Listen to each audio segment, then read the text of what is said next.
இந்த 3 சின்ன மேளம் பெரிய மேளம் நட்டுவாங்க இதெல்லாம் சேர்ந்து இசை வேளாளர். ஏன்னா அவங்களுக்கும் இந்த இசையில தொடர்பு இருக்குங்கிறதுனால அதை காரணமாக வச்சுட்டு இவங்கெல்லாம் சேர்த்து அப்படியே ஒரு கொஞ்சம் எண்ணிக்கையை கொஞ்சம் பெருசாக காணிக்கிறதுக்காக கருணாநிதி அவர்கள் செய்த ஒரு பித்தலாட்டம் தான்.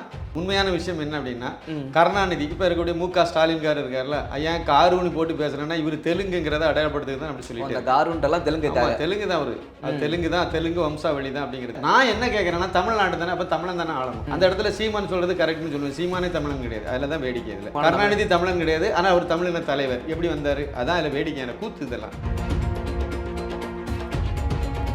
ஸ்டாலினுக்கு வந்து தெலுங்கு தெரியும். அவர் வந்து இந்த யாராவது நீங்கள் அந்த பார்டர்லேருந்து யாராவது வந்தாங்கன்னா அவங்ககிட்ட தெலுங்குலாம் பேசுவார். அந்த காருக்கெல்லாம் போட்டு பேசுவார், அதெல்லாம் பேசுவார்.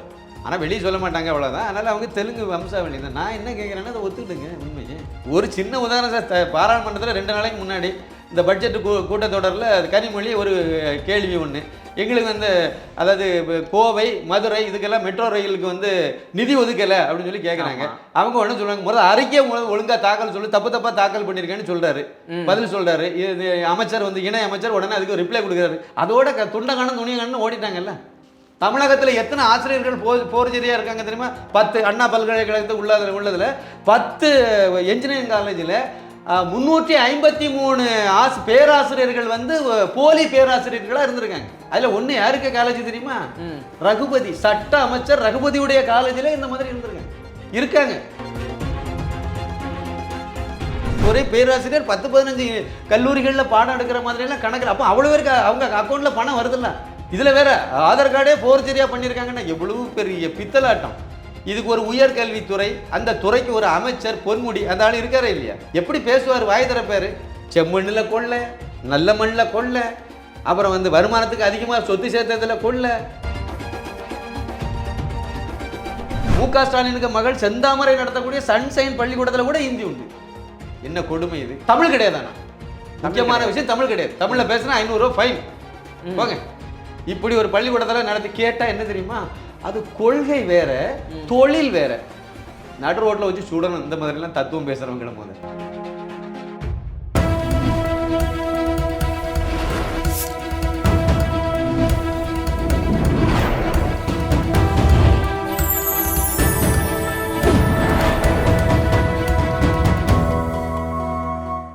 சேனல் 5 தமிழ் நேயர்களுக்கு வணக்கம். இன்றைய நேர்காணலில் நம்மோடு இணைந்திருப்பவர் மூத்த பத்திரிகையாளர் திரு சின்னப்பா கணேசன் அவர்கள். வாருங்கள், அவரோடு பேசுவோம். சார் வணக்கம். சார் வணக்கம். சேனல் 5 நெஞ்சங்களுக்கு எனது பணிவான வணக்கம். சார், இப்போ தமிழ்நாட்டில் எடுத்துக்கிட்டோன்னா பல ஜாதிகள் இருக்குது. பல ஆண்டுகளுக்கு முன்னாடி அந்த ஜாதியின் பேர் வேறாக இருக்கும், பிற்காலத்தில் ஜாதியின் பெயர்கள் மாற்றப்பட்டிருக்கு. அதன் வரிசையில் இப்போ இந்த இசை வேளாளர் அப்படின்ற ஜாதி முற்காலத்தில் என்ன பெயராக இருந்தது, இப்போ அதனுடைய பயணம் எதை நோக்கி போய்கிட்டு இருக்கு? அதாவது ஆதி திராவிடர் அப்படிங்கிற ஜாதி. இது வந்து கருணாநிதி முதலமைச்சராக இருந்தபோது அவர் வந்து அந்த மாதிரி ஒரு பேரை வந்து வச்சுக்கிட்டார். இது நிறைய இதுக்கு வச்சிருப்பார். சக்கிலியர் அப்படிங்கிறது நடைமுறையில் உள்ள ஒரு பேராக இருக்கும். அருந்ததியர் அப்படின்னு சொல்லிட்டு அதுக்கு மாற்றிருப்பாங்க. இதை மாதிரி இதெல்லாம் அவர் பண்ணார். அவங்க முதலமைச்சராக முதலாவது முதலமைச்சராக இருக்கும்போது இந்த வேலையெல்லாம் செய்தாங்க. அதுக்கு ஏன் அப்படி பண்ணினார் அப்படின்னா, அவருக்கு ஜாதியை அவர் வந்து அதை மாற்றணும்.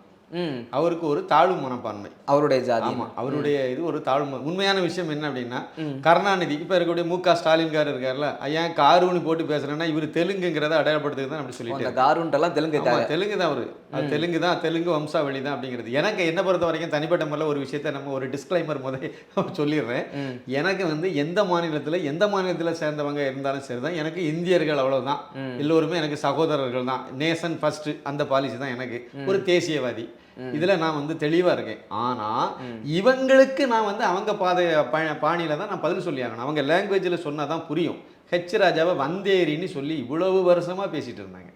ரங்கராஜ் பாண்டேயை வந்தேரினியே சொல்லிட்டு இருந்தாங்க. என்னைக்கு ரங்கராஜ் பாண்டேன்னு ஒரு பத்திரிகையாளர் வெளியே தெரிய ஆரம்பித்தாரோ அன்னைக்கே சொல்ல ஆரம்பிச்சிட்டாங்க. இப்போ ஒவ்வொருத்தரையும் வந்து அவங்களுடைய பின்புலம் என்னன்னு பார்த்து அப்படியே வந்து இதை பற்றி, இது இன்னைக்கு நேற்று ஆரம்பித்ததில்லை, கருணாநிதி காலத்திலே ஆரம்பிக்கப்பட்டது தான். அது பின்னாடி இதை பற்றி சொல்கிறேன். இதே மாதிரி இவங்க வந்து சொல்கிறதுனால, ஆனால் தமிழன்னு சொல்கிறதுனால, நமக்கு தமிழன், மலையாளி, கன்னடம் எல்லாமே இந்தியர் தான், அந்த பாலிசியில் தான் நான் இருக்கேன். இவங்க சொல்கிறதுனால நான் என்ன கேட்குறேன்னா, தமிழ்நாடு தானே, அப்போ தமிழன் தானே ஆளணும். அந்த இடத்துல சீமான் சொல்றது கரெக்ட்னு சொல்லுவேன். சீமானே தமிழன் கிடையாது, அதில் தான் வேடிக்கை. இதில் சீமான் கருணாநிதி தமிழன் கிடையாது, ஆனால் அவர் தமிழின தலைவர் எப்படி வந்தார், அதான் அதில் வேடிக்கையான கூத்து இதெல்லாம். அதாவது தீக்காங்கிற ஒரு கழகத்தை ஒன்று ஆரம்பித்தாங்க, முதல் முறையாக ஆரம்பித்தது. அது வந்து தமிழர் கழகம் தான் பேரே காலையில் வச்சுருக்காங்க. அந்த மாநாட்டில் காலையில் கூடி எல்லாரும் அண்ணாதுரை, இவர் ஈவே ராமசாமி நாயகர், கருணாநிதி அன்னைக்கு ஒரு சாதாரணமான ஒரு ஆள் தான். அதில் இருந்த மற்ற மூத்த தலைவர்களெல்லாம் சேர்ந்து காலையில் வந்து தமிழர் கழகம்னு வச்சுட்டாங்க. மத்தியானத்துக்கு மேலே ஒரு டிஸ்கஷன் அவங்களுக்குள்ளே. ஈவேரா கேட்டிருக்காரு, ஏங்க நானும் தமிழன் கிடையாது, அண்ணாதுரை அவரும் தமிழன் கிடையாது, கருணாநிதியும் தமிழன் கிடையாது, நான் கன்னடன், நீங்கள் எல்லாம் தெலுங்கன், நம்ம ஆரம்பிச்சிருக்க எல்லாருமே தெலுங்கனும் கன்னடமாக இருந்துட்டு நம்ம தமிழர் கழகம்னா எவங்க ஏற்றுக்குவான், காரி துப்பிட மாட்டானான்னு ஒரு அவங்களுக்குள்ளே ஒரு சந்தேகம் வந்துட்டு, அப்போ என்ன பண்ணலாம்னு பார்க்கும்போது திராவிட கழகம்னு வைப்போம். திராவிடர் அப்படின்னா கேட்க மாட்டான், தமிழன், மலையாளி, கன்னடம் எல்லாரும் ஒரு பொதுவான வார்த்தையாக இருக்கும். அது அந்த மாடல் தான் இன்னைக்கு வரைக்கும் இந்த திராவிடியா மாடல்னு இழுத்துட்டு வந்தது கதையே அதுதான். நீங்கள் தமிழன் மாடல்னு வச்சிங்கன்னா மாற்றிக்குவாங்க. இதுதான் இதில் உள்ள சூத்திரம். இப்போ நீங்கள் கேட்ட கேள்வி, இதில் வந்து கருணாநிதி இப்படி ஒவ்வொரு ஜாதிக்கும் இப்படி வந்து அவங்களுடைய ஒரிஜினலான அந்த பறையர் சமுதாயத்தை வந்து பட்டியலின சமுதாயம்னு சொன்னால் கூட பரவாயில்ல, அந்த பறையர் சமுதாயத்தை அப்படியே தூக்கிட்டு போய் ஆதி திராவிடர்னு மாற்றினார். ஏன் ஆதி தமிழன் வைக்க வேண்டியதானே? ஆதி திராவிடர். திராவிடர் எதுக்குன்னா திராவிடன்னு போட்டுட்டு அப்படியே அவனை தெலுங்கு, கன்னடம், மலையாளம் இப்படி இழுத்துட்டு போயிடணும். அப்போ தமிழன் அவங்க எல்லாம் பறையர் சமுதாயம் வந்து பச்சை தமிழர், ஆதிக்குடி. ஆமா, ஆதி தமிழர்கள்னு வைங்க, அவங்களுக்கு வச்சிருக்க வேண்டியது தானே.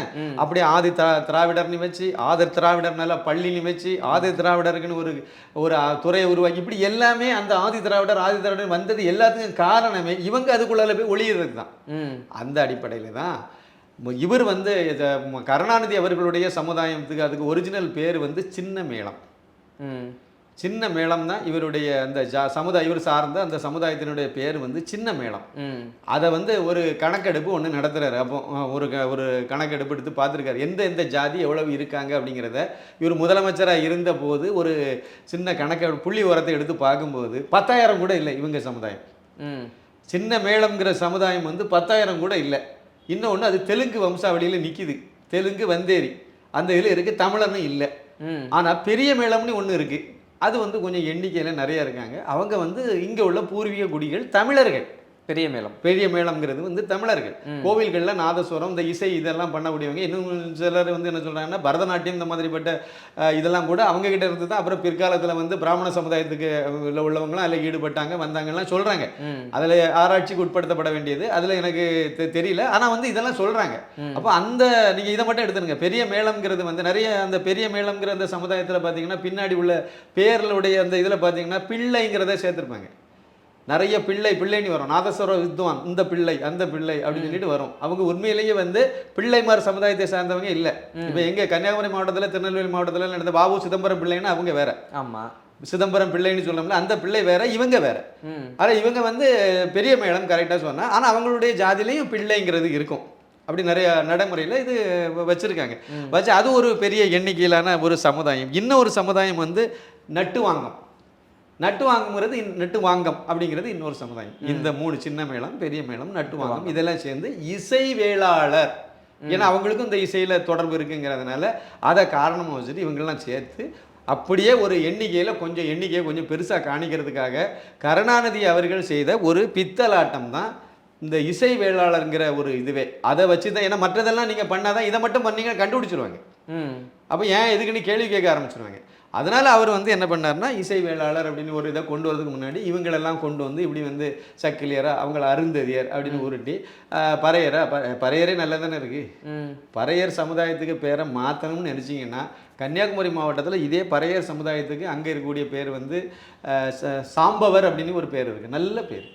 பறையருங்கிறது சாம்பவர் அப்படிங்கிறது இன்னும் கொஞ்சம் நல்ல ஒரு மரியாதைக்குரியது தான். ரெண்டுமே நல்லா தான் இருக்குது. ஆனால் அது இதை விட நல்ல சிறப்பாக இருக்குங்கிற மாதிரி தான் நிறைய பேர் சொல்கிறாங்க. தடா பெரியசாமி அவர்களே என்கிட்ட சொன்னதை அதான் சொன்னார். உங்கள் ஊருக்காரங்க அங்கே உங்கள் ஊரில் இருக்கக்கூடிய கன்னியாகுமரி மாவட்டத்தில் இருக்கக்கூடிய சாம்பவர்கள்னு சொல்கிறாங்களா, பறையர் வச்சுருக்காங்களா, அது இங்கே இருக்கக்கூடிய எங்கள் பறையருங்கிற பேரை விட அது நல்லா இருக்குப்பான்னு சொன்னார் என்கிட்ட. நல்லா இருக்குது, உண்மையிலே அது எனக்கு ரொம்ப பிடிச்சிருக்கு, நல்லா இருக்குன்னு சொன்னார். அதை தூக்கி வைக்க வேண்டியதானே நீங்கள்? எதுக்கு ஆதி திராவிடர்னு வைக்கிறீங்க? சரி, அப்படின்னா கூட ஆதி தமிழன் வச்சிருப்போங்க. அப்படியாவது இருந்துட்டு போட்டு தமிழ் பெயர் இது வரும். அப்போ அங்கே உள்ள கொண்டு போய் இப்படி மாற்றினது, இவங்களோட பெயரை மாற்றுறதுக்காக தான் அந்த பேரில் மாற்றம் ஏற்பட்டிருக்கும். இவங்க ஜாதியை வந்து கொண்டு வரணும். அதே மாதிரி பாருங்க, இப்போ சொல்லிகிட்டே இருப்பாரு மு.க. ஸ்டாலின் தலைகீழ நின்னால வெட்டியே போட்டால் கூட அவர் வந்து ஜாதி வாரி கணக்கெடுப்பு நடத்தவே மாட்டார். நடத்த மாட்டாரு, நடத்த மாட்டாங்க. மாத்தினாங்க அப்படி ஜாதி வாரி கணக்கெடுப்பு நடத்தினால் அவங்க சமுதாயம் என்னன்னு தெரிஞ்சு போயிடும். பட்டியல் என்னன்னா அதுல என்ன இருக்கு, எவ்வளவுங்கிறத பொள்ளி வரதை நீங்க சொல்லி ஆகணும். அதே மாதிரி நீங்க வந்து இசை வேளாளர் நீங்க சொல்லி ஒண்ணு பொத்தம்பதுவா மூடி மறைக்க முடியாது. அதுல சின்ன மேளம் எவ்வளவு, பெரிய மேளம் எவ்வளவு, நட்டு வாங்கங்கிற பிரிவில் எவ்வளவு பேர் இருக்காங்கிறது நீங்க இந்த டேட்டாவில் சொல்லணும், டேட்டாவில் காணிக்கணும். நீங்க அப்போ நீங்க சின்ன மேளம்ங்கிறதுல 10,000க்கு கீழே வந்துருவீங்க. 10,000க்கு கீழே உள்ளவங்க தான் இந்த நாட்டை முதலமைச்சராக இருந்துட்டு இருக்காங்களான்னு ஒரு கேள்வி உங்களுக்கு எனக்கு வராது? அடுத்த கேள்வி, இந்த இவங்க சமுதாயம் எங்க இருந்து வந்ததுன்னு வரும்ல. ஒவ்வொன்றுக்கும் ஒரு வரலாறு சொல்றீங்களா?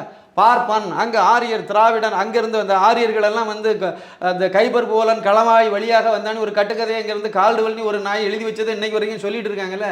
இதை நீங்க எங்க இருந்து வந்தீங்க? நீங்க அவங்கள சொல்றீங்க.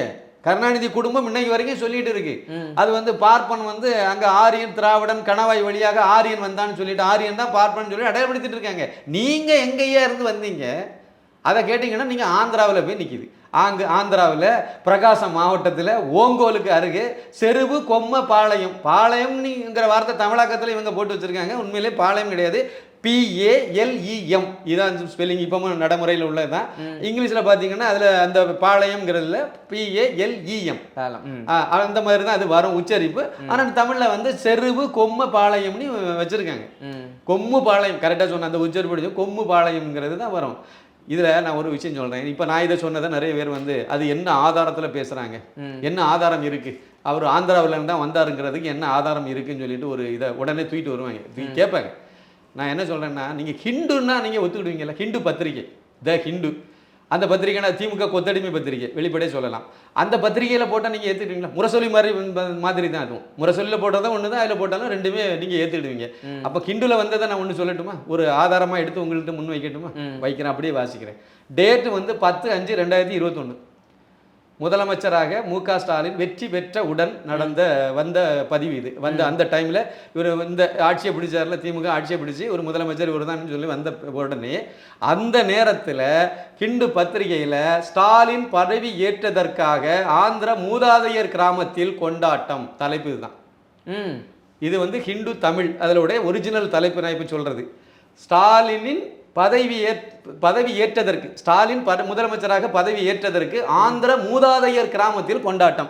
அப்படியே வாசிக்கிறேன். திமுக தலைவர் மு.க. ஸ்டாலின் தமிழக முதல்வராக பதவி ஏற்றதை ஆந்திராவில் பிரகாசம் மாவட்டம் ஓங்கோல் அருகே உள்ள செருவு கொம்ம பாளையம் கிராமத்தில் பேனர், தோரணங்கள் கட்டி கொண்டாடி வருகின்றனர். இது குறித்து செருவு கொம்மு பாளையம் கிராமத்தை சேர்ந்த வெங்கடேஷ் வருலு அந்த கிராமத்தில் உள்ள ஒரு வயசானவர்.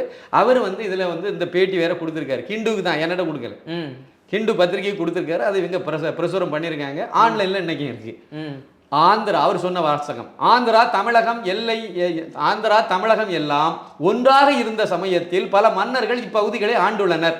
தமிழக முன்னாள் முதலமைச்சர் கருணாநிதியின் மூதாதையர்கள், அதாவது தாத்தாக்கள், தாத்தாவுடைய சகோதரர்கள் இந்த காலகட்டத்தில் விஜயநகர மன்னர்களின் அரசவையில் வித்வான்களாக பணியாற்றி உள்ளனர், நாதஸ்வர வித்வான்களாக பணியாற்றி உள்ளனர். அங்கிருந்து ஓங்கோல் அருகே இருந்த பெள்ளூரு சமஸ்தானத்தில் இவர்களது மூதாதையர்கள் நாதஸ்வர வித்வான்களாக வெங்கடகிரி அரசரிடம் பணியாற்றி உள்ளனர். அவர் பேரையும் சொல்லிட்டார், ஆதாரபூர்வமா சொல்றார். அப்போது இவர்களின் வம்சாவளியினருக்கு பெள்ளூரு சமஸ்தானம் சார்பில் 5 குடும்பத்தாருக்கு தலா 30 ஏக்கர் நிலம், மொத்தம் 150 ஏக்கர் நிலம் மானியமாக வழங்கப்பட்டது. இதில் அவர்கள் விவசாயம் செய்து வந்தனர். வறட்சி நிலவிய போது நிலங்களை விற்றுவிட்டு, அப்போ இவங்க ஆந்திராவிலிருந்து கர்நாடகத்துக்கு போயிட்டாங்க, இன்னைக்குள்ள கர்நாடகத்துக்கு போயிட்டாங்க. அங்கே தான் இதெல்லாம் நடந்துச்சு. அங்கே இடமெல்லாம் கொடுத்தாங்க. எல்லாம் இவங்க மூதாதைகள், கருணாநிதிக்கே தாத்தா, எல்லாம் விற்றுக்கிட்டு அங்கேருந்து வறட்சி வந்ததுனால அதெல்லாம் விற்றுக்கிட்டு தஞ்சாவூருக்கு இடம் பெயர்ந்துள்ளனர். அங்கேருந்து தஞ்சாவூருக்கு வந்துட்டாங்க. இப்போது கூட இவர்களுடைய மூதாதையரின் குடும்பத்தார் இங்கு வசிக்கின்றனர். எங்கே? ஓங்கோலில் வசிக்கின்றனர். செருவு கொம்ம பாளையம் இருக்குல்ல, அதில் வந்து இவங்களுடைய மூதாதையர்கள் இன்னைக்கும் வசிக்கிறாங்கன்னு அவர் சொல்றாரு. இது இன்னும் 2 பாயிண்ட் சொல்லியிருக்காரு, அதையும் சொல்லிடுறேன். கடந்த 1960ஆம் ஆண்டு, அதாவது திமுக ஆட்சிக்கு தமிழகத்தில் வர்றதுக்கு முன்னாடி, கருணாநிதி ஆந்திராவில் ஏரூலுக்கு வந்தார். அங்க ஏரூலுங்கிற இடத்துக்கு வந்தார். அங்க டிடெக்டிவ் நாவல் ஆசிரியர்கள் சங்க கூட்டத்தில் கருணாநிதி தலைமையேற்று நடத்தினார். அதில் போய் கலந்துக்கிட்டு அதுக்கு தலைமையேற்றார். அப்போது அவர் தமது அவருடைய மூதாதையர் வாழ்ந்த ஊரான செருவு கொம்ம பாளையம் குறித்தும் அங்குள்ள வம்சாவளியினர் குறித்தும் இப்போது வசித்து வருபவர்கள் குறித்தும் ஆர்வத்தோடு கேட்டறிந்தார். இந்த தகவல் அவர் சொல்றார். இது வந்து என ஜலந்தர் பாலகிருஷ்ணா எனும் நாவலாசிரியர் கூறியது. இந்த தகவலை கருணாநிதி 60ல் அங்கே வந்தார், இந்த நிகழ்ச்சியில் கலந்து டிடெக்டிவ் நாவல் ஆசிரியர்கள் சங்க நிகழ்ச்சியில் கலந்துக்கிட்டாரு, அதில் இப்படிலாம் விசாரிச்சாருங்கிறத அங்கே உள்ள இந்த பாலகிருஷ்ணா ஜலந்தர் பாலகிருஷ்ணாங்கிற நாவலாசிரியர் இந்த தகவல் சொன்னதாக இவர் வந்து ஹிந்து பத்திரிகையாளர்கிட்ட இதை சொல்லியிருக்கார். இதோட இல்லை, திருவையாற்றில் நடைபெறும் தியாகராஜ ஆராதனை உற்சவத்தில் கலந்து கொள்ள இந்த ஊரை ஆந்திராவிலிருந்து பூர்வீக ஊர்ல இருந்து ஊரை சேர்ந்த பல நாதஸ்வர கலைஞர்கள் செல்வது வழக்கம். அப்படியே அவங்க அங்கே கலந்துக்கிட்டு நான் அதை வரும்போது நேர சென்னையில் வந்து கருணாநிதியை சந்தித்து விட்டு தான் அவங்க வந்து ஆந்திராவுக்கு வருவாங்க. எங்களது ஊரை சேர்ந்த ஸ்டாலின் தமிழக முதல்வராகி இருப்பது எங்கள் ஊருக்கே பெருமை. எங்களது கிராம வரலாற்றில் கருணாநிதியின் குடும்பமும் இடம் பெற்று விட்டது. அதிலிருந்து ஒருவர் தமிழகத்தில் முதல்வராகி இருப்பது எங்கள் அனைவருக்கும் மிகுந்த மகிழ்ச்சியை அளிக்கிறது. விரைவில் நாங்கள் ஸ்டாலினை சந்திப்போம். சந்தித்தாங்களா இல்லைன்னு தெரியும், சந்திக்க மாட்டார்ல.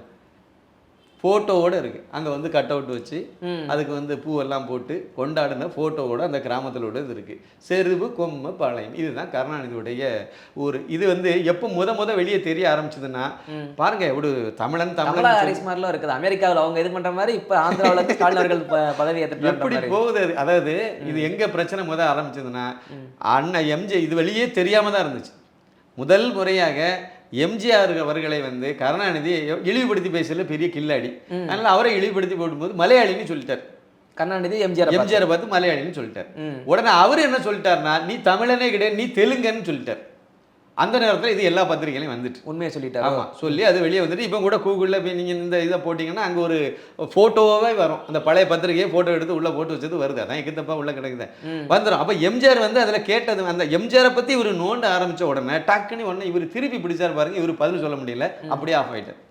உடனே விட்டுட்டு ஓடிட்டாங்க. இன்னைக்கு வரைக்கும் இதுக்கு பதிலே சொல்ல மாட்டாங்க. இந்த மேட்டருக்கு மட்டும் வரவே மாட்டாங்க. ஏன்னா அங்கே இருக்கக்கூடியவங்க வாழ்ந்துட்டு இருக்காங்க. 2021 உள்ளவங்க நிறைய பேர் இன்னமும் இருக்கத்தான் செய்கிறாங்க. இந்த வரலாறு அப்படி அவர் சொன்னது. இப்போ நான் இது என் கைப்பட நானாக கற்பனையில் சொல்லலை. நான் அங்கே போய் கேட்டுட்டு வந்து சொன்னேன்னு சொன்னால் கூட நீங்கள் நம்ப மாட்டீங்க, ஏற்றுக்க மாட்டீங்க. ஆனால் ஹிந்து பத்திரிகைன்னா ஏற்றுக்கணுங்களே. ஹிந்து தமிழில் தானே போட்டிருக்கேன். இன்றைக்கி வரைக்கும் ஆன்லைனில் இருக்குது. நீ தேடி பாருங்கள். இப்போ சொன்ன தலைப்பை அப்படியே சர்ச் பண்ணுங்க, உடனே வந்து அதிலே வந்துடும், ஃபோட்டோவோடு வந்துடும். இது போக தெலுங்கில் உள்ள டிவி சேனல்கள்லாம் பெருசாக அந்த கொண்டாடத்தை போட்டிருந்தாங்க. அந்த டைமில் நிறைய டிவி சேட்டலைட் சேனல்கள் எல்லாம் போட்டிருந்தாங்க. அதெல்லாம் தெலுங்கு லாங்குவேஜில் நிறைய வந்திருந்து அது சம்மந்தமாக. இது கன்னடத்தில் கூட இது வந்திருக்கு. இதெல்லாம் அந்த சமயத்தில் 2021 இவர் இங்கே பதவியேற்ற உடனே மு.க. ஸ்டாலின்கார் இங்கே பதவியேற்க வெற்றி பெற்ற பிறகு அந்த தொடர்ந்து இந்த கொண்டாட்டங்கள் ஆந்திராவில் பெரிய அளவில் இந்த டிவி சேனல்கள் எல்லாம் இது வாசிக்கப்பட்டது, அது கொண்டாடப்பட்டதுங்கிறது உண்மை. இவருக்கு தெலுங்கு தெரியும். யாருக்கு? ஸ்டாலினுக்கு வந்து தெலுங்கு தெரியும். தெலுங்கு தெரியும். அவர் வந்து இந்த யாராவது நீங்கள் அந்த பார்டர்லேருந்து யாராவது வந்தாங்கன்னா அவங்ககிட்ட தெலுங்குலாம் பேசுவார். அந்த காருக்கெல்லாம் போட்டு பேசுவார், அதெல்லாம் பேசுவார். ஆனால் வெளியே சொல்ல மாட்டாங்க, அவ்வளோதான். அதனால் அவங்க தெலுங்கு வம்சாவளி தான். நான் என்ன கேட்குறேன்னா அதை ஒத்துக்கிடுங்க. உண்மையே எதுக்கு இந்த இது மூடி எதுக்கு மறைக்கணும்? நீங்கள் போய் ஹெச் ராஜாவை வந்தேரின்னு சொல்லிட்டு அடைக்கிறீங்க. நீங்கள் யார் என்ன அப்படின்னா பாஜகக்காரங்க இதை கேட்க மாட்டாங்க. அவன் தேசியவாதிகள். பாஜகக்காரன்னா தேசியவாதி. அவன் வந்து எல்லாரும் ஒன்றுன்னு தான் சொல்லுவான். தமிழன் இங்கே வரக்கூடாது, தமிழன் அங்கே போகக்கூடாதுலாம் சொல்ல மாட்டாங்க. எங்கே வேணாலும் யார் வேணாலும் இந்தியா ஒன்றுன்னு தான் சொல்லுவோம். அதை இவங்க சாதகமாக எடுத்துக்கிறாங்க. இவங்களை பற்றி எதை சொன்னாலும் எந்த விஷயத்த உண்மையை கண்டுபிடிச்சு சொன்னீங்கன்னா விட்டுட்டு ஓடிடுவாங்க. அதுக்கு அந்த பக்கம் வரவே மாட்டாங்க. ஒரு சின்ன உதாரணம், பாராளுமன்றத்தில் 2 நாளைக்கு முன்னாடி இந்த பட்ஜெட்டு கூட்டத்தொடரில் கனிமொழி ஒரு கேள்வி ஒன்று, எங்களுக்கு வந்து அதாவது கோவை மதுரை இதுக்கெல்லாம் மெட்ரோ ரயிலுக்கு வந்து நிதி ஒதுக்கலை அப்படின்னு சொல்லி கேட்குறாங்க.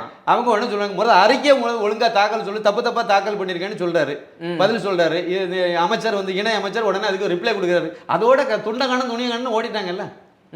நீங்கள் ஒரு ரயில்வே ப்ராஜெக்ட்டுக்கு மெட்ரோ ரயில்வே ப்ராஜெக்ட்டுக்கு அதனுடைய அறிக்கையை கூட சரியாக மாற்று திட்ட அறிக்கை, இன்னொரு அறிக்கை, 2 அறிக்கை மிஸ்ஸிங். இல்லை இதுக்குள்ளால இடம்பெற வேண்டிய 2 அம்சங்கள் மிஸ்ஸிங். அதெல்லாம் எடுத்துட்டு வாங்கன்னு சொன்னாங்க. அதோட முடிஞ்சு போச்சு. அடுத்த டாபிக். இப்போ வந்து நீட்டுன்னு சொல்லிட்டு இங்கே சொல்லிட்டே தெரிஞ்சாங்க. நீட்டில் வந்து என்ன தப்பு நடந்து போச்சு? நீட்டில் வந்து அங்கே கொஸ்டின் பேப்பர் வந்து அவுட் ஆகி போச்சு. அதனால நீட்டை நிப்பாட்டிடணும்.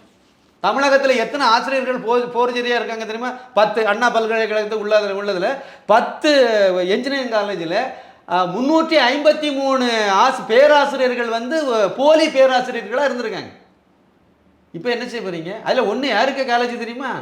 ரகுபதி, சட்ட அமைச்சர் ரகுபதியுடைய காலேஜில் இந்த மாதிரி இருக்காங்க. இப்போதான் வெளியே தெரியுது. கவர்னர்னு ஒரு மனிதனுக்கு இல்லைன்னா அது வெளியே வராது. அண்ணாமலை கத்திட்டு கிடப்பார், அவ்வளோதான். எத்தனை வாட்டி தான் ஒரு இதை போட்டு கத்த முடியும் அவராலையும்? கவர்னர்னு அவர் கையில் அதிகாரம் இருக்கு. அவர் தான் வந்து வேந்தர் யூனிவர்சிட்டிக்குங்கிறதுனால அவருக்கு பிடிக்கிறார், குடிமையை பிடிக்கிறார், விசாரணை நடத்துங்கிறார். விசாரணைக்கு உத்தரவு போட்டுட்டார். அவர் போட்டது மட்டும் இல்லை, இந்த கல்லூரிகளுக்கெல்லாம் அங்கிருந்து ஆய்வுக்குன்னு ஒரு கொஞ்சம் விளக்கண்ணைகள் வந்திருக்கும்ல, அதிகாரிகள்ங்கிற இதில் அண்ணா யூனிவர்சிட்டிலேருந்து வந்தாங்கல்ல, அந்த ஆட்கள் யார் அத்தனையும் பிடிங்கிறார். அவ்வளோத்துக்கு விளக்கம் கேளுன்னு சொல்கிறார். விளக்கம் கேளு, அவன் தானே, அவன் எப்படி ஒத்துக்கிட்டான் இதை? அதை கேளுன்னு சொல்றாரு. இந்த காலேஜ் அவ்வளோத்தையும் உண்மையிலே தப்பு நடந்துச்சு, அந்த காலேஜை அங்கீகாரத்தை ரத்து பண்ணுன்னு சொல்றாரு. கவர்னர் சொல்றாரு, ஏன்னா அவர்கிட்ட அதிகாரம் இருக்கு. இவங்க எதுக்கு வந்து கவர்னருக்கு வந்து வேந்தர் வந்து கொடுக்கக்கூடாது, முதலமைச்சருக்கு கொடுக்கணும்னு கேட்டாங்கன்னு இப்போ புரியுதா? இவ்வளோதான் சூத்துறது. அவ்வளவு மோசடி தான். தமிழகத்தில் மட்டும் நீங்கள் வந்து பாஜக ஆட்சிக்கு கையில் கொடுத்து பாருங்க, எப்படியே 2026 கொடுத்துருவாங்க மக்கள். அண்ணாமலையே முதலமைச்சர் நாற்காலில் உட்கார வச்சுட்டு நீங்கள் பாருங்க, இதே மாதிரி நிறைய மோசடி இருக்கு. ஆசிரியர்கள் விஷயத்திலே நிறைய மோசடி இருக்கு. அரசு உதவி பெறும் ஆசிரியர்கள்னு இருக்காங்க, இல்லை பள்ளிகள் இருக்கலாம், அந்த பள்ளிக்கூடத்தில் உள்ள வாத்தியார் அவ்வளோத்தையும் செக் பண்ணுங்க, எல்லா பள்ளிக்கூடத்தையும் செக் பண்ணுங்க. நிறைய இதில் ஆசிரியர்கள் பேரில் யாருமே சம்பளம் வாங்கிட்டு இருக்காங்க. ஒரிஜினலில் பாதிரியார்கள் வாங்கிட்டு இருக்காங்க, கன்னியாஸ்திரிகள் வாங்கிட்டு இருக்காங்க, தாளாளர்னு இருப்பாங்கல்ல, அந்த இதுக்கெல்லாம் அந்த ஒரு நிர்வாகிகள்னு இருப்பாங்கல்ல, அவங்க இப்போ பொண்டாட்டி இவங்க எல்லாம் சம்பளம் வாங்கிட்டு இருக்காங்க. ஆனால் அவங்களுக்கும் வேலைக்கும் சம்மந்தமே கிடையாது. இது நிறைய நடந்துட்டு இருக்கு. இவங்க ஒரே ஆசிரியரே 10-15 ஸ்கூலில் பாடம் எடுக்கிற மாதிரி, ப்ரொஃபஸர் ஒரே பேராசிரியர் 10-15 கல்லூரிகளில் பாடம் எடுக்கிற மாதிரியெல்லாம் கணக்கில். அப்போ அவ்வளோ பேருக்கு அவங்க அக்கௌண்ட்டில் பணம் வருதில்ல. இதில் வேற ஆதார் கார்டே ஃபோர்ஜரியாக பண்ணியிருக்காங்கன்னா எவ்வளவு பெரிய பித்தலாட்டம். இதுக்கு ஒரு உயர்கல்வித்துறை, அந்த துறைக்கு ஒரு அமைச்சர் பொன்முடி, அந்த ஆள் இருக்காரே இல்லையா? எப்படி பேசுவார்? வாய் திறப்பார். செம்மண்ணில் கொள்ள, நல்ல மண்ணில் கொள்ள, அப்புறம் வந்து வருமானத்துக்கு அதிகமாக சொத்து சேர்த்ததில் கொள்ள, அதுக்கு பிறகு வந்து சைதாப்பேட்டையில் 3300 சதுர அடி அரசாங்க இடத்தை கொள்ளையடிச்சதில் கொள்ள, எல்லாம் எவ்வளோ. ஒரே ஒரு மகன் தான் இருக்கான்னு நினைக்கிறேன். என்ன பண்ண போகிறது தெரியல. இது எவ்வளவுதான் வேணும்? கடைசியில் 6 அடி இடம் தான் தேவைப்படும். அதுக்கு மேலே ஒன்றும் கொண்டு போக முடியாது. இந்த மோதிரம் இருக்குது தெரியுமா? அது பித்தளையில் போட்டிங்கன்னா தப்பிச்சிடும். அது தங்கத்தில் போட்டிங்கன்னா அதை எடுக்கும்போது வரலைன்னா விரலை வெட்டி மோதிரத்தை எடுத்து விடுவாங்க. இதுதான் இன்றைக்கி நடைமுறையில் உள்ள நிலவரம். இதில் நீங்கள் இவ்வளோ கொள்ளையடிச்சு என்ன பண்ண? இதில் ப்ரொஃபஸராக வேலை பார்த்தாள், லெக்சராக ப்ரொஃபஸராக குப்பை கொட்டினாள் பொன்முடி. அவருக்கு துறை இருக்குது. எப்படி நீங்கள் ரகுபதி எப்படி காட்டி விடு? சட்ட அமைச்சர் அந்த ஆள், சட்ட அமைச்சர், அவருக்கு காலேஜில் ஃபோர்ஜரியாக ப்ரொஃபஸராக வேலை பார்க்குறாங்கன்னா எவ்வளோ பெரிய கொடுமை இது. இதெல்லாம் தமிழ்நாட்டில் நடந்துட்டு இருக்கு. இந்த ஆட்சி சுத்தமாக வீட்டுக்கு அனுப்பப்படணும். அப்போ தான் வந்து இதில் உண்மை தெரிய வரும், நிறையா இதெல்லாம் வெளியே வரும். நீங்கள் இங்கே இருக்கக்கூடிய ஆசிரியருங்கிறனால சொல்கிறேன், இங்கே இருக்கக்கூடிய ஆசிரியர்களுக்கு சம்பளம் கூட கொடுக்கல மத்திய அரசு அப்படிங்கிறாரு. 20 வருஷங்களாக தமிழகத்துக்கு வந்து அப்போ இவ்வளவு வருஷமாக வந்து தமிழகத்துக்கு அப்போ பட்ஜெட்டு போட்டு கல்விக்கெல்லாம் நிதி ஒதுக்குறீங்க, அப்போ சம்பளம் கொடுக்கறது மத்திய அரசு தான் கொடுத்துட்டு இருக்கு. இவர் முந்தா நாள் கொடுத்த வீடியோவில் தான் நமக்கே தெரியுது. முதலமைச்சர் கொடுத்த வீடியோவில் இப்படி ஒரு பதில் சொல்கிறார். இடையில போகிற போக்கில் இதை சொல்கிறார். மத்திய அரசு வந்து புதிய கல்விக் கொள்கையை கொண்டு வந்திருக்கு, அதை நாங்கள் ஒத்துக்கொள்வோம் என்று நீங்கள் ஏற்றுக்கொண்டால்தான் நாங்கள் இனிமேல் உங்களுக்கு சம்பளம்லாம் நாங்கள் தருவோம்னு சொல்கிறாங்க. மாணவர்களுடைய எதிர்காலத்தை இவர்களுக்கு பற்றி கவலை இல்லை, ஆசிரியர்களுக்கு சம்பளம் போட வேண்டுமே என்று அக்கறை இல்லை. அவன் எதுக்கு சம்பளம் கொடுக்கணும்? அதுக்கு உங்கள் அப்பாவை போட்டோம், உங்கள் போட்டோம், இங்கே ஒட்டி வச்சுட்டு அலையிறீங்க. மோடி வந்து சம்பளம் கொடுக்கணும். அப்போ அவ்வளோ இதுலையும் அயோக்கியத்தனம் தானே, அவர் தானே கொடுத்துட்டு இருக்காரு. சரி, நான் கேட்குறேன், புதிய கல்விக் கொள்கையில் உங்களுக்கு என்ன பிரச்சனை? ஹிந்தி இது வச்சுருக்காங்களா இங்கே?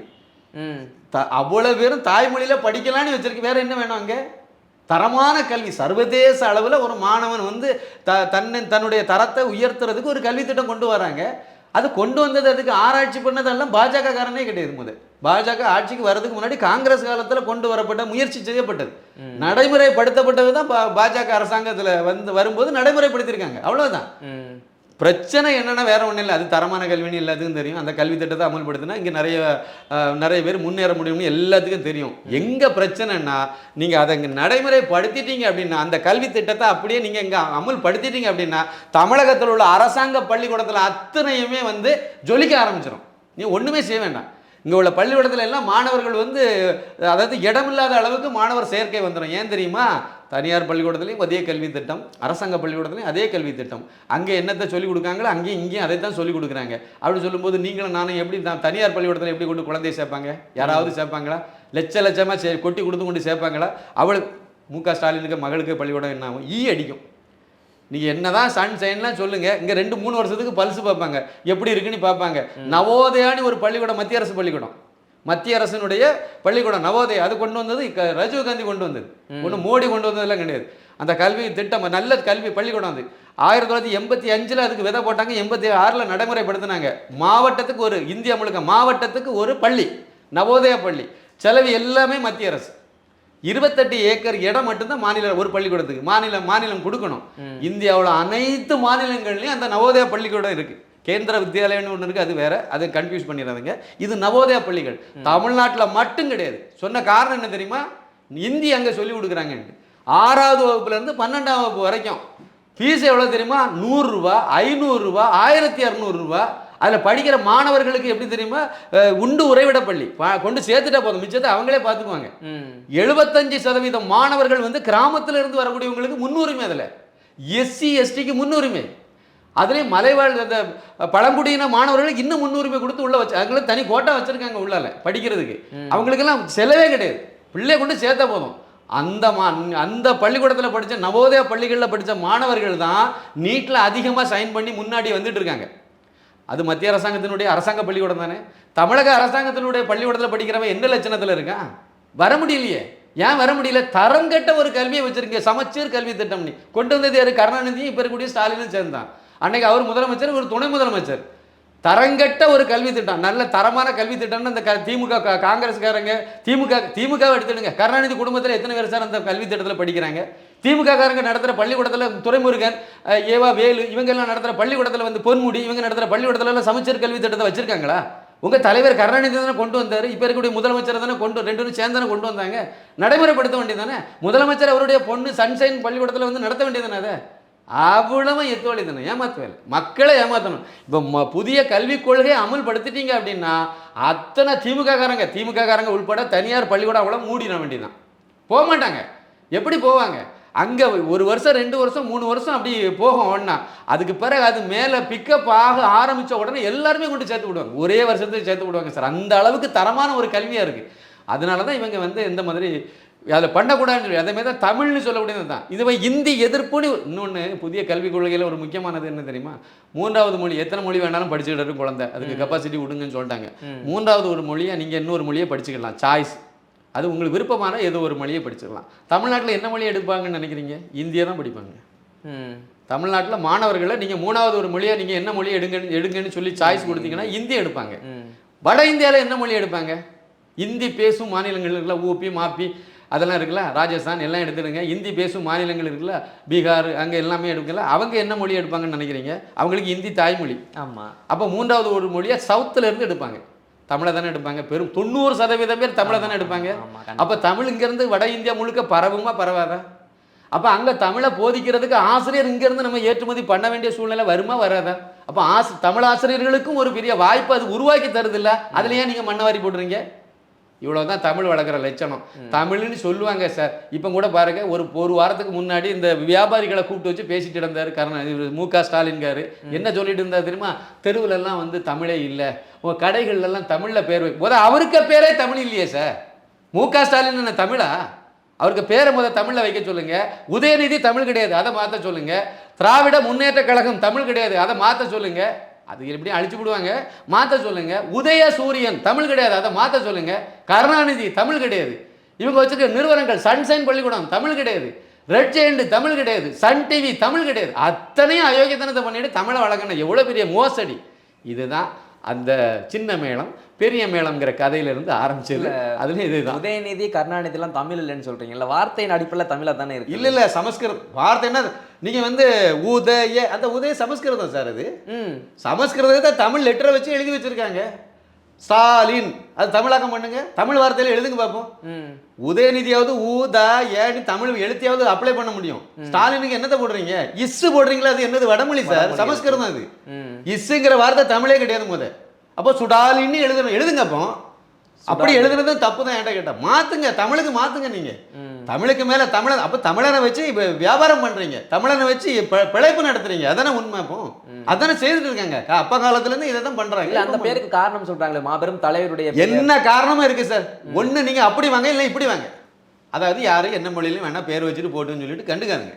ஆனால் தமிழையும் வளர்க்கணுங்கிறத சொல்லுங்கள், மற்ற மொழியும் படி, தமிழையும் நீ மறந்துடாத ராசா, நீ தமிழுங்கிறது தாய்மொழி. தமிழ்நாட்டில் மட்டும்தான் சார் தமிழே தெரியாமல் பிஹெச்டி வரைக்கும் படிக்க முடியும், படிச்சிருக்காங்க. தமிழில் வந்து ஹிந்தி படிக்கிறது தப்புன்னு மட்டும்தான் இவங்க சொல்லிட்டு இருக்காங்களே, உருது மட்டும் படிக்கலாமா? அது எந்த திட்டத்தில் வருது? இருமொழி கொள்கை. உருது என்ன மொழியில், எத்தனாவது மொழியாக வருதுங்க? உருது பள்ளிக்கூடம் அரசாங்கம் நடத்துது சார் தமிழகத்தில். அப்போ அது எந்த கேட்டகரியில் வருது? அப்போ ஏமாற்று வேலை. இவங்களுக்கு தமிழ் வளர்க்கணுங்கிறத விட ஆங்கிலம் அழியக்கூடாதுங்கிறதுல ரொம்ப சுத்தமாக இருப்பாங்க, அதில் தெளிவாக இருப்பாங்க. அதையும் ஒழுங்காக படிக்க மாட்டாங்க, அது வேற கதை. ஆங்கிலம் வந்து எந்த வகையிலும் டேமேஜ் ஆகிடும், ஏன்னா அது வெள்ளைக்கார மொழி, அதை காப்பாற்றணும். அது இங்கே இருக்கக்கூடிய கிறிஸ்தவங்கள்லாம் இன்னும் நிறைய பேர், அதை குறிப்பாக பாதிரியார்கள், இந்த மதமாற்ற கும்பல்கள் அதை தூக்கி பிடிச்சிட்டு இருக்கு. அவன் ஓட்டு போட மாட்டான். இல்லைட்டா நீங்கள் இங்கிலீஷை மட்டும் இப்போ காலி பண்ணிட்டீங்கன்னா அவன் ஓட்டு போட மாட்டான். இவங்க எல்லாம் சொல்லுவாங்க சீனாவை பார், ஜப்பானை பார், அங்கெல்லாம் இங்கிலீஷ் கிடையாது, சீனாலும் கிடையாது, ஜப்பான்லையும் கிடையாது. சீனாவுக்கு போனாலும் அவன் வந்து அங்கே இங்கிலீஷை மதிக்கவும் மாட்டான், வைக்கவும் மாட்டான், வைக்கல, அவன் இதிலே கிடையாது. சீனா மொழி தான் அவன் மொழியை தான் அவன் வச்சுருக்கான். ஜப்பான்லேயும் அங்கே வந்து இங்கிலீஷ் பெரிய அளவில் அவன் கண்டுக்கவே இல்லை. அந்த நாடு வளரலையா? நம்மளை விட மேலே தானே இருக்காங்க, முன்னேறின நாடுகள் தானே அது. இல்லை அமெரிக்காவையும் இங்கிலாண்டையும் மட்டும் பார்த்துட்டு இருந்தால் போதுமா? சீனாவையும் ஜப்பானையும் நம்ம பக்கத்தில் இருக்கக்கூடிய நாட்டையும் நம்ம எட்டி பார்க்கணும்ல. அப்போ இங்கிலீஷே இல்லாமல் இந்த நாடுகள்லாம் வளருதில்ல.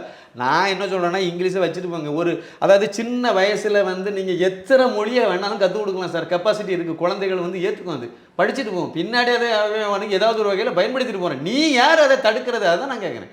பாரதியாருக்கு படிக்க முடிஞ்சதில்ல, அந்த சமயத்தில் அந்த வாய்ப்பு இருந்தனால அந்த 16-17 மொழிகளை அவர் படிக்க முடிஞ்சதில்ல, 17 மொழின்னு நினைக்கிறேன், படிக்க முடிஞ்சதில்ல அவருக்கு. அந்த வாய்ப்பை கொடுத்து நீங்கள் வாய்ப்பை கொடுங்க, பள்ளிக்கூடத்தில் இந்தியை கொடுங்க. படிக்கணுமா வேண்டாமாங்கிறத அவன் முடிவு பண்ணிட்டு போகிறான். நீ யார் முடிவு பண்ண? நீங்கள் தான் முதல்ல அதை படிக்கவே இல்லையே. படிக்க முடியல, உங்கள் குழந்தைகளையும் அரசாங்க பள்ளிக்கூடத்தில் சேர்க்கறதும் இல்லை. நீங்கள் நடத்துகிற பள்ளிக்கூடத்துலையும் அந்த இதை சொல்லிக் கொடுக்குறதும் கிடையாது. நீங்கள் வச்சிருக்க கல்வி திட்டத்தை நடைமுறைப்படுத்துறதும் கிடையாது. வச்சிருக்க திமுக காரங்க நடத்துகிற எல்லா பள்ளிக்கூடத்துலையும் வந்து ஹிந்தி உண்டு. கனிமொழி அதாவது இவர் சாரி மு.க. ஸ்டாலினுக்கு மகள் செந்தாமரை நடத்தக்கூடிய சன்ஷைன் பள்ளிக்கூடத்தில் கூட ஹிந்தி உண்டு. என்ன கொடுமை இது! தமிழ் கிடையாதானா? முக்கியமான விஷயம் தமிழ் கிடையாது. தமிழில் பேசுனா 500 ரூபா ஃபைன் போங்க. இப்படி ஒரு பள்ளிக்கூடத்தில் நடத்தி கேட்டால் என்ன தெரியுமா? அது கொள்கை வேற, தொழில் வேற. நடு ரோட்டில் வச்சு சுடணும், இந்த மாதிரிலாம் தத்துவம் பேசுகிறவங்கள போது என்ன கொள்கை இது? இந்த மாதிரி தான் சொல்லி மக்களை ஏமாற்றிட்டு இருக்காங்க. அதே தான் தமிழ்னாலும் இப்படி தான் பண்ணுவாங்க. தேவைப்படும் போது தமிழ் சொல்லிடுவாங்க, தேவைப்படும் போது யாரையா திட்டணும்னா அதை காமராஜரை திட்டாத வாரிசுகளாக இது, அதில் எல்லாத்தையும் திட்டிகிட்டே தான் வருவாங்க. அப்பழுக்கட்ட தலைவர் அவரை திட்டினாங்க. அதேமாதிரி எல்லாத்தையும் திட்டினாங்க, எம்ஜிஆரையும் திட்டினாங்க, ஜெயலலிதாவும் சொல்லி இந்திரா காந்தியும் திட்டினாங்க, எல்லாத்தையுமே திட்டத்தான் செய்தாங்க. யார் ஒரு ஆளை விட்டு வச்சுருக்காங்க? அது அவங்களுடைய கலாச்சாரம். அதேமாதிரி பேசும்போது இதே அதில் எனக்கு என்ன வருதுன்னா, வந்தேரிங்கிற வார்த்தையை உருவாக்குனதே இவங்க தான், உருவாக்கி அதிகமாக பேசுனதே இவங்க தான். இன்னொரு கொடுமை என்ன தெரியுமா? 3% இருக்கிற பார்ப்பானுக்கு இவ்வளவு பதவிகளா, இவ்வளவு அமைச்சரா, அப்படிலாம் பேசுனது இவங்க தான் பேசிட்டு இருந்தாங்க. இப்போ கூட மத்திய அரசு பாஜக வெற்றி பெற்று கூட்டணி மந்திரி சபை அமைச்சிருச்சு. அதில் நிர்மலா சீதாராமன் ஒரு அமைச்சர், அப்புறம் வந்து ஜெய்சங்கர் ஒரு அமைச்சர். 2 பேரும் தமிழகத்தை பூர்வீகமாக கொண்டவங்க. இன்னும் சொல்ல போனால் தமிழர்கள் அவங்க.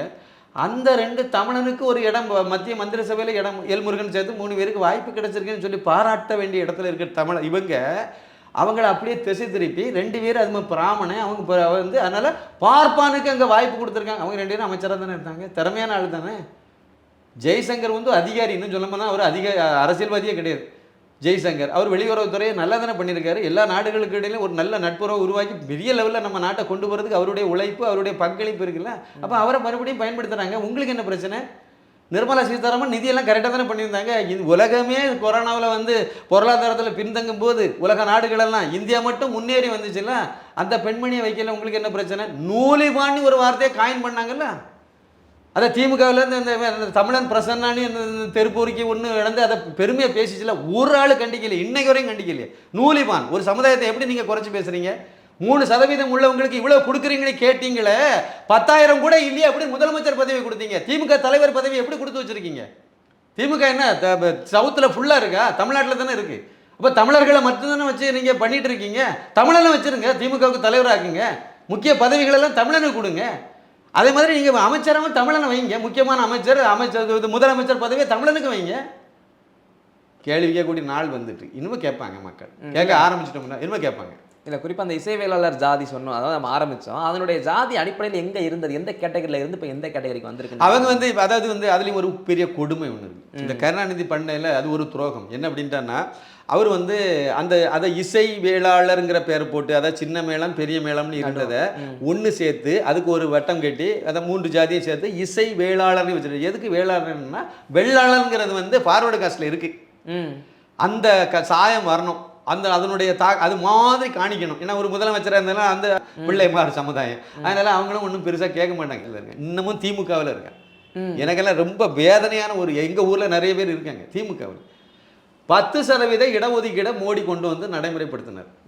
யாருக்கு 10% தெரியுமா? முற்பட்ட ஜாதிகள் என்று சொல்லப்படுகிற பிள்ளைமாறு, அந்த பிள்ளைமாறு இல்லைன்னா அதுக்கு இணையான இல்லை பிராமணன், இதுக்கு நிகராக இன்னும் ஒரு 78 114 ஜாதி அதில் கேட்டகரியில் வருது. இவங்களுக்குள்ள ஏழைகள், அந்த ஜாதிக்காரங்களுக்கும் கொடுக்கல, அந்த ஜாதியில் உள்ள ஏழைகள், பொருளாதாரத்தில் பின்தங்கிய ஏழைகளுக்கு 10% இடஒதுக்கீடு கொடுக்கணும்னு சொல்லி கொண்டு வந்தார்.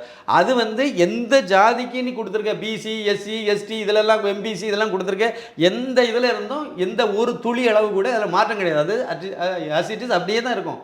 ஆனால் பொது இதில் இருந்து எடுத்து கொடுக்குறாங்க, ஒரு ஒதுக்கீடு கொடுக்குறாங்க. அதை கொடுக்க கூடாதுன்னு கெடுக்க வந்தது திமுக. பாராளுமன்றத்தில் சட்டம் நிறைவேற்றும் போது எதிர்த்தது வேற கதை. அது போக இங்கேயும் வந்து கோர்ட்டுக்கு போய் சுப்ரீம் கோர்ட் வரைக்கும் போனாங்க. இந்த பிள்ளைமாருங்கிறது வருது இல்லை, அந்த பிள்ளைங்கிற கேட்டகரியில் இது வரணுங்கிறதுனால இந்த இசை பிள்ளை வெள்ளாளர் ரெண்டுமே, இந்த வேளாளர் வெள்ளாளர் எல்லாம் ஒரே மாதிரியான ஒரு இதில் தான் வருது. அந்த மாதிரி ஒரு இதில் கொண்டு வரதுக்காக அந்த நாங்கள் எல்லாம் ஃபார்வர்டு காஸ்ட் காணிக்கிறதுக்காக இசை வேளாளர்னு ஒரு வார்த்தையை இவர் உருவாக்கி வச்சு அதில் தூக்கி அதை அடாப்ட் பண்ணி வச்சுக்கிட்டாரு கருணாநிதி. வச்சுட்டு என்ன செய்தார் அப்படின்னா, அந்த சமுதாயத்தை வந்து எம்பிசி கேட்டகரியில் கொண்டு வந்துக்கிட்டார். இசை வேளாளர் எம்பிசியில். ஆமாம், மோஸ்ட் பேக்வேர்டு கம்யூனிட்டிக்குள்ளால அதை கொண்டு வந்துட்டார். இன்னொரு கேட்டகரியில் என்ன செய்கிறேன்னா, நாங்கள்லாம் நாதஸ்வரம் வாசிக்கிறேன். நீங்கள் நிறைய சலூன் கடையில் சலூன் இதிலெல்லாம் நாவீதர்கள்னு சொல்கிறோம்னா, அவங்கெல்லாம் பார்த்தீங்க அப்படின்னா அவங்க நிறைய பேர் வந்து அந்த சலூன் கடையில் நீங்கள் பார்த்தாலே ஒரு ஓரத்தில் ஒரு விளம்பரம் போட்டிருப்பாங்க, நாதஸ்வரம் தவில் இந்த நிகழ்ச்சிகளுக்கு நீங்கள் இங்கே அணுகவும்னு போட்டு ஒரு ஃபோன் நம்பர் போட்டிருப்பாங்க. அவங்க இந்த இதில் தான் இருக்காங்க, இந்த தொழிலை தான் செய்கிறாங்க. அப்போ அவங்களையும் இதுக்குள்ள தான் அவங்க வந்துட்டாங்க, வச்சுக்கிட்டாங்க. ஆனால் அதில் மருத்துவர்னு ஒரு பிரிவு இருக்கு. ஆனாலும் இது எம்பிசியில் எல்லாத்தையும் சேர்த்து வச்சிருக்காங்க. அந்த மருத்துவரையும் பிடிச்சி எம்பிசியில் தான் சேர்த்து கொண்டு வச்சிருக்காங்க. அவங்க வந்து உண்மையிலேயே வந்து நாவிதர் முடி வெட்டுறாங்கல்ல, முடி திருத்தக்கூடிய வேலை பார்க்குறாங்கல்ல, அவங்க சமுதாயத்தில் ரொம்ப பின்தங்கி தான் இருக்காங்க. பொருளாதாரத்திலும் சரி, ஒன்றும் பெரிய கோடீஸ்வரம் கிடையாது, எங்கேயாவது ஒருத்தர் இருக்காருன்னு எனக்கு தெரியல, இருக்காங்க. அவங்கள வந்து கண்டிப்பாக எஸ்சி பட்டியலில் தான் வச்சுருக்கணும். என்னுடைய சமுதாய நிலை இதுபடி பார்த்தீங்கன்னா எஸ்சியில் தான் வைக்கணும். ஆனால் கருணாநிதி அவருக்கு ஜாதி அதுன்னு அப்பப்போ அவங்கள ஏமாத்துவார். இசை வேளாளர்னு சொல்லிவிட்டு அப்படியே உள்ளால வந்து நாவிதர்கள் எல்லாம் கொலையடிச்சு அவங்க, நீங்கள் பாருங்கள், எல்லா சலூன் கடையிலையும் வந்து திமுகவுக்கு தான் விளம்பரம் வச்சுருப்பாங்க, திமுக கேலண்டர் தான் வச்சுருப்பாங்க. திமுக கேலண்டர் தொங்கிச்சுன்னா அந்த கடையில் முடிவெட்டே போக மாட்டேன் போது. ஆமாம், அது ஒரு கொள்கையே வச்சுருக்கணும். ஒரு கடையில் திமுக கேலண்டர் தொங்குது அப்படின்னா அந்த கடையில் போய் நம்ம சாதனம் வாங்க போக மாட்டேன். நீ திமுக நல்லா தெரியுது, இந்த நாட்டு நாசமாக போகிறது, தமிழகம் நாசமாக போகிறதுக்கு காரணமே இவங்க தான் சொல்லி எதுக்கே தொங்க விட்டுருக்க, உன் கடையில் நான் வாங்கலை, இன்னும் பக்கத்து கடையில் வாங்கிட்டு போகிறேன், அவ்வளோதானே. இங்கே முடி வெட்டலைன்னா அங்கே போய் வெட்டிட்டு போகிறேன், அவ்வளோதான். அப்படிப்பட்டது தான். ஆனால் நீங்கள் பாருங்கள், அவங்க அதிகமான பேர் வந்து திமுகவுக்கு சாதகமான நிலைப்பாட்டில் இருப்பாங்க. சரி, அவங்களுக்காவது ஏதாவது நல்லது செய்தார் பாருங்க, செய்ய மாட்டார். பல தடவை அந்த மக்கள் படியேறி போய் கருணாநிதியை சந்தித்து பல தடவை, ஒரு தடவை இல்லை, பல. நீங்கள் அவங்க யாராவது ஒரு சலூனில் உட்காந்து ஒரு 2 நிமிஷம் பேசுங்க, கதையாக சொல்லிட்டு இருப்பாங்க. போய் கேட்கும் போதெல்லாம் வந்து பார்க்குறேன்பாங்க. கடைசியில் அவங்கள வந்து எஸ்சி பட்டியலில் இன்னைக்கு வரைக்கும் சேர்க்கலை. திருப்பி 2வது வந்து ஆட்சி மாறினோடனே ஜெயலலிதாவை நான் கேட்டேன், நீங்கள் அப்போ ஜெயலலிதா அந்த அம்மா வந்த பிறகு எப்போது போய் பாய்ஸ் கடையில் அந்த அம்மாவை பார்த்தாலும் சொல்லியிருக்கலாம்ல, உங்களை அப்போ எஸ்சி பட்டியலே சேர்த்துருப்பாங்களான்னு நான் கேட்டேன் ஒருத்தர், ஒரு மாவட்ட அளவில் நிர்வாகி அவர் அந்த இதில். அப்போ அவர் சொன்னார், இல்லை சார், நாங்கள் எஸ்சி இதில் சேர்க்குறதுக்கு அந்த அம்மாவுமே பார்த்தோம். ஆனால் அந்த அம்மா என்ன சொல்லிட்டாங்கன்னா, நான் உங்களுக்கு தந்தாலும் நீங்கள் எனக்கு ஓட்டு போட போகிறது இல்லை, தராட்டாலும் நீங்கள் திமுக தான் கொத்தடிமையாக வேலை பார்க்க போறீங்க, அதுதான் ஓட்டு போட போறீங்க, நான் எதுக்கு உங்களுக்கு தரணும்னு கேட்டாங்கன்னு சொன்னார். உண்மையிலே கேட்டாங்களா இல்லைன்னு எனக்கு தெரியாது. அவங்க ஆனால் பண்ணலை. ஆனால் இவர் சொன்ன வார்த்தை என்கிட்ட இப்படி சொன்னார். இந்த மாதிரி அவங்க ஒரு வார்த்தையை ஸ்ட்ரைட்டாகவே மூஞ்சில் அடிக்க மாதிரியே சொல்லி விட்டுட்டாங்க, நான் உங்களுக்கு தந்தாலும் நீங்கள் எனக்கு ஓட்டு போட மாட்டீங்க, நான் எதுக்கு உங்களுக்கு தரணும்னு கேட்டாங்க அப்படிங்கிற மாதிரி ஒரு வார்த்தையை சொன்னார். உண்மையிலே இவங்க பெரும்பாலும் அப்படி தான் இருக்காங்க. அவங்க நிலைப்பாட்டை இப்போ வந்து அப்படி இல்லை, நீங்கள் யாருக்கு வேணாலும் ஓட்டு போடுங்கன்னு இந்த அவங்களுடைய அமைப்பு ரீதியாகவே சொல்லிட்டாங்கன்னு சொன்னாலும் பெரும்பாலும் இப்படி தான் இருக்காங்க. அந்த மக்களையும் இப்போவும் இவரும் கண்டுக்கலையே, 3 வருஷம் ஆச்சுல்ல, எஸ்சி பட்டியலில் சேர்க்க வேண்டியதானே. அவங்கள சலூன் கடையில் வச்சிருக்கவெல்லாம் கோடீஸ்வரனாக இருக்கான். அப்போ நீங்கள் அவங்கள மாற்றலாம்ல, அவங்கள வந்து எஸ்சி பட்டியலில் சேர்த்து விடலாம்ல, சேர்க்க மாட்டாங்க. சேர்த்தா இவங்களுக்கு இது ஏதோ ஒன்று கிரீட போகுது, இல்லை ஓட்டு போகுது, ஏதோ ஒன்று நினைப்பாங்க, ஏதோ ஒரு இதை நினச்சிட்டு போவாங்க. இதுதான் சார் அதில் பின்புலம். இவங்க வந்து தெலுங்குல இருந்து ஆந்திராவில இருந்து கன்னடத்துக்கு போய் கன்னடத்துல இருந்து திருவாரூருக்கு வந்த கும்பல். அது இன்னைக்கு தமிழகத்தை நாசம் பண்ணிட்டு இருக்கு. எல்லா அதனால தான் தமிழகத்தில் பாருங்களேன், மது கண்ணா பின்னாடி போயிட்டு இருக்கு. யாராவது கவலைப்படுறாங்களா? போதைப் பொருள் தமிழகம் முழுக்க சீரழிஞ்சிட்டு இருக்கு. யாராவது கவலைப்படுறாங்களா? வெட்டு குத்து தினம் தினம் நடக்குது. வீடியோ எடுத்து போட்டுட்டே இருக்காங்க. யாராவது இவங்க கவலைப்படுறாங்களா அதை பற்றி? சும்மா சம்பிரதாயத்துக்கு ஒரு கூட்டம் நடத்திட்டு போயிட்டே இருப்பாங்க. அதை மட்டும் தான் செய்வாங்க. அதனால் இவங்களுக்கு அதை பற்றிலாம் அக்கறை இருக்காது. தமிழகம் முன்னேறணுங்கிறது அதை மாதிரி எதுவுமே இருக்காது. தமிழ் முன்னேறணும், தமிழகம் முன்னேறணும், அரசியலுக்கு ஏதாவது சொல்லிட்டு அலைவாங்க, அவ்வளோதான். ஏன்னா அவங்களுக்கு இதில் உணர்வுபூர்வமான ஒரு தொடர்பு இல்லைல்ல. எப்படி இவங்க செய்யவே மாட்டாங்க. ஓகே சார், உங்கள் நேரத்தை ஒதுக்கி பகிர்ந்தமைக்கு ரொம்ப நன்றி. தொடர்ந்து பேசுவோம். மிக்க நன்றி, வணக்கம்.